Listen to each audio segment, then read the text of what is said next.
A day in my life as a OFW and Dubai. So, di ako nga pala ni Inday ngayong araw na to guys. At dinit ko nga pala yung sarili ko kahit mag-isa lang kasi nga si partners po ay may duty. At anyway guys, bago ako kumain dyan tinawagan ko muna siya kung okay ba sa kanya, ganito, ganyan, charot lang guys. So, ayan na nga kumakain si Inday at nagmumuni-muni nga siya kasi mag-isa lang siya. And anyway guys, matagal-tagal na rin kasi akong hindi nakakain ng Jollibee. Imagine nyo guys, mga almost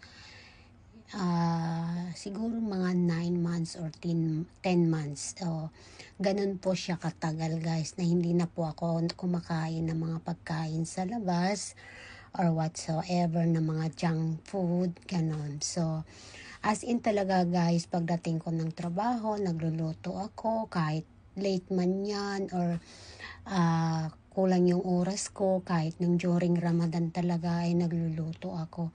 Hindi talaga ako nag-i-spend ng pera or mag-import na kumain sa labas or bumili ng masasarap na pagkain kasi nga gusto ko lang i-share sa inyo guys, may mga issue kasi ako sa medical health. Hindi naman sa malaking issue, pero kailangan ko talagang i-maintain yung pagda-diet ko kasi kung hindi ko gagawin ay mag-worse yung ano ko, healthy ko. So, siguro nung mga ilang buwan na medyo okay na. So, parang 10 months ago, ngayon pa lang ako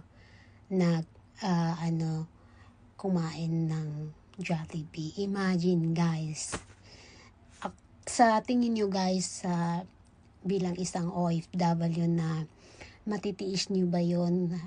For example, yung kakasahod mo lang, hindi mo maiwasan na i-treat yung sarili mo na kumain na masarap. So, ako guys, tinitiis ko yun.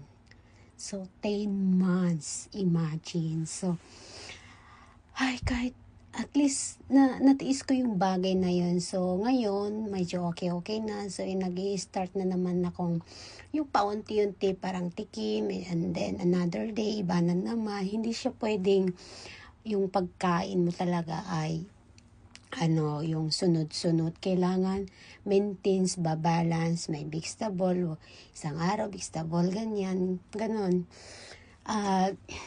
Yun nga. So, starting today, so nag-start na talaga akong kumain na pa konti-konti and then